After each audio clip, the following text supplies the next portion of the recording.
Hello, I'm Heidi Hall with Tennessean.com, and with me here today is Sergeant Kristine Purcell with the Tennessee Army National Guard. So, Sergeant, are you and your family concerned about the possibility of military action in Syria? I'd say we as Americans are concerned with U.S. military action no matter where it takes place in the world. We've just been at war now for more than 10 years, so I'd say yes, of course, we're definitely concerned. So, are you taking any comfort in this kind of no boots on the ground, which has transitioned into perhaps this Russian plan to just control the chemical weapons would be enough, that kind of discussion? Mm-hmm. Well, actually, those decisions are made at a much higher level, so we don't speculate or second guess those policies that are made at that level. I'm a soldier. I signed up to defend this state and this nation against anybody that's going to do us harm. So if they give me orders that says, hey, you're going, I'll go. But that's my job, and that's really what I want to do.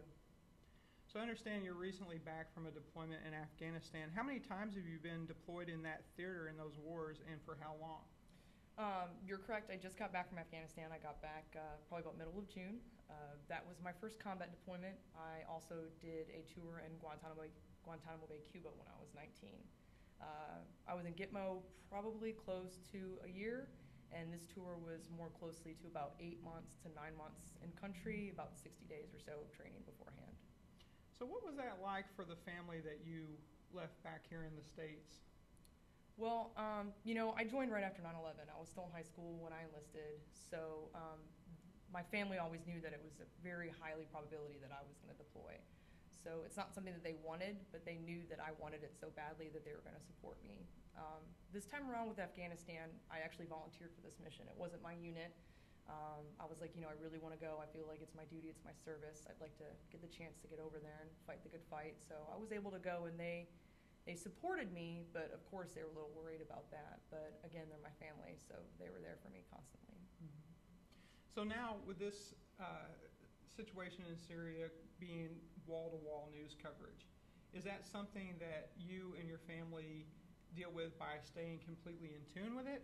Do you stay completely out of tune with it to try to not raise anxieties, or some combination of those two things? I think it would go back to the questions that you addressed earlier. It's just, the news is news. I like to stay up in current events, and I will watch whatever's out there to try and stay up with that. But again, it doesn't really affect me until they say, these are your orders, this is what's happening. It's horrible to see those images, and it's horrible to see what's actually happening over there. But it doesn't actually correlate with myself until they say, hey, this is your job and this is what you're going to do. So, I'll do it. Well, Sergeant Purcell, I appreciate you joining us today and talking about the situation. Yeah, it was a pleasure.